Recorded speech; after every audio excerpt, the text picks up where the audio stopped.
Tranquilidade, paz e bem. Bom dia, meu nome é Adriana, sou a Adriana de Nanã, do Ilha Chamo Nanã, e como sempre, tenho a grata satisfação de estar aqui mais uma manhã com vocês. Bom, dando continuidade na nossa série sobre o espírito da intimidade, eu vou ler aqui mais um trecho para a nossa reflexão. É importante em qualquer relacionamento fazer rituais para manter a paz, para manter os pés no chão, para melhorar a comunicação.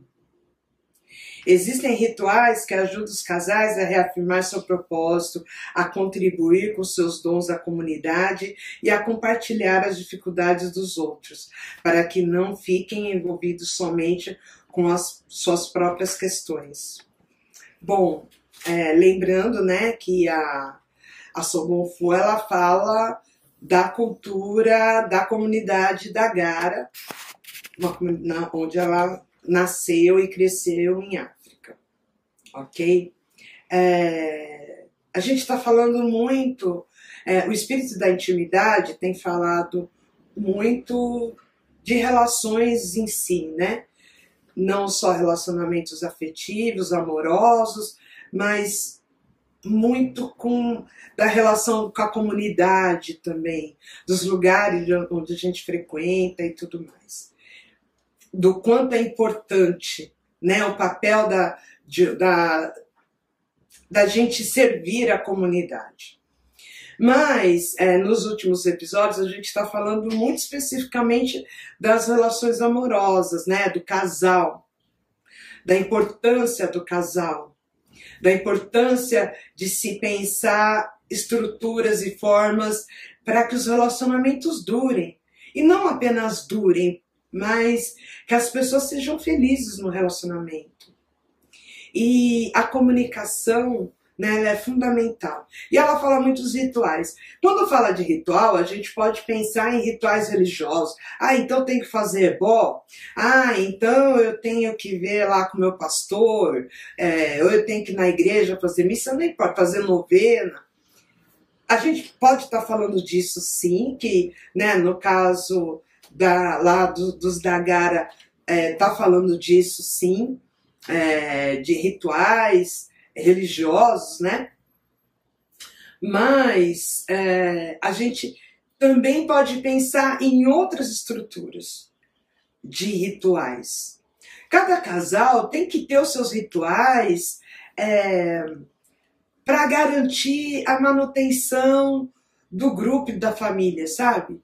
Sabe, palavras de segurança, por exemplo, para o outro saber a hora de parar, por exemplo. Eu lembro muito, eu já contei, eu acho que em alguns momentos, sobre meus avós paternos, né? Minha avó, ela nasceu e foi criada, minha bisavó, a mãe dela, morreu, ela era criança, muito pequena, ela foi criada pela minha tia-avó, a irmã mais velha dela, e criada dentro de casa de família. Ela saiu da casa de família quando meu avô casou com ela, né? Meu avô tirou ela dessa casa para ter a casa dela. E muitas das coisas de casa e tudo mais, meu avô, que não de casa, de arrumar a casa, porque minha avó trabalhou a vida inteira cuidando da casa, né, dessa família. Ela não sabia cozinhar, porque quem era cozinheiro da família era a irmã mais velha dela. Meu avô ensinou minha avó a cozinhar e ela cozinhava muito bem. Mas era aquela estrutura antiga, né, onde os homens, eu lembro da fala dos mais velhos, né, que um homem, para dar respeito, não se mostra os dentes, ou seja, não ficar rindo, né, muito com as crianças e tudo mais, para não perder respeito. Era muito comum, principalmente de cultura de família preta, antigamente, os homens não eram de falar muito, eles conversavam entre si, mas você não via num grupo heterogêneo os homens falando, normalmente era a mulher. E minha avó dominava todas as cenas. Minha avó foi muito mimada pelo meu avô.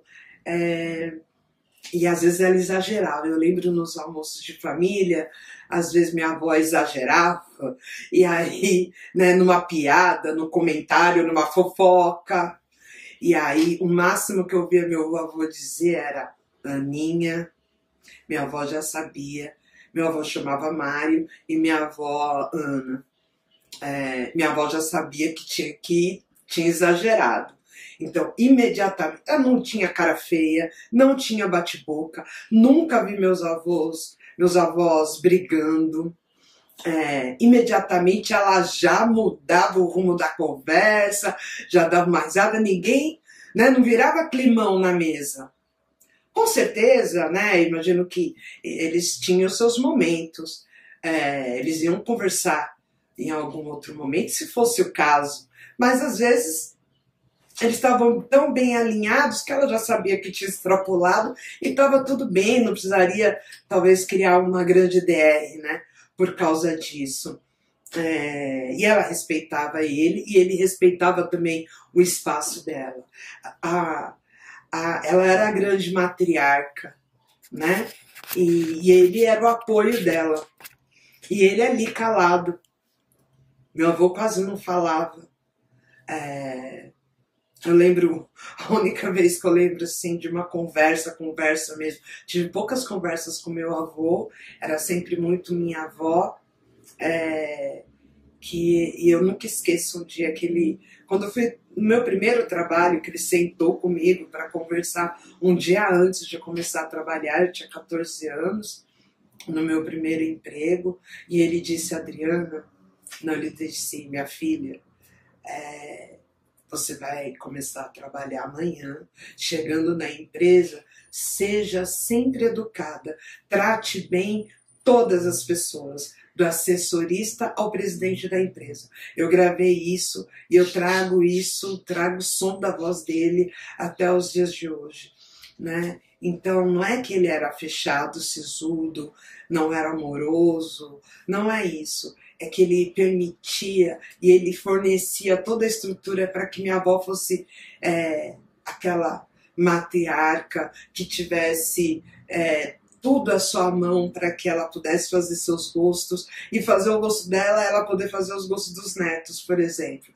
Ela adorava receber, fazer o prato preferido. Do almoço de domingo tinha o meu prato preferido, fulano que não comia frango, meu avô não comia frango, então ela fazia a carne para o meu avô, eu que adorava frango a passarinha ela fazia para mim, o bolo preferido de fulano, e era isso. E meu avô garantia um espaço seguro para ela. E por que eu estou falando tudo isso? Porque com certeza eles viveram bem até o final dos seus dias, imagino que devam ter tido suas desavenças também, como todo casal, mas eles tinham seus rituais. Sem ritual é impossível. Impossível se a gente não conversa, se a gente não tem palavra-chave e que seja pactuado, né? Que a gente tenha pactos dentro do relacionamento, onde respeitando os limites de um e de outro, para que a gente construa um ambiente saudável. É um engano pensar, idealizar esses amores românticos de novela. Eu já falei, eu sempre trago isso aqui, né? Porque aquilo é ficção, gente. Aquilo não é vida real. E a ficção não tem como você transformar em vida real. A gente não tem como você querer ser um personagem de uma revista em quadrinho ou de um filme romântico. Não tem, porque a gente tem que levar em consideração a psique do outro, o caráter do outro, o nosso próprio caráter. Depois, quando a gente tem filhos, o caráter dos filhos também impacta na relação. Então, e tudo bem esses pactos serem renovados ou revistos de tempo em tempo, tem que funcionar para os dois lados. E eu percebo que muitos relacionamentos não dão certo porque não são feitos pactos. Não tem os rituais, né? De tirar que seja uma vez por mês só para o casal. E pode ser desde coisas que os dois gostam de fazer junto, ou passear, ou ir num restaurante, ou parar para fazer a noite da pizza, ou a noite da pipoca. É preciso ter rituais, cada casal, cada família até, né? Sei lá, semana do tricô, não importa. A gente tem que pensar estruturas onde faz o outro parar, para que o outro não avance em cima, ou para que a gente não avance para cima da pessoa. Porque por N motivos, por ansiedade, por nervosismo, às vezes problema do trabalho, para não impactar na nossa família, problemas financeiros, problemas de saúde, quando a gente tem problema dentro de casa, seja alguém que tenha vício, com drogas, com bebida, saúde mental, tem várias coisas que impactam no dia a dia, no relacionamento. Então, é necessário a gente criar os nossos rituais, criar pactos dentro do relacionamento, para que seja saudável e que seja longevo. Não dá mais para a gente ter relações descartáveis, porque a gente se descarta no processo também.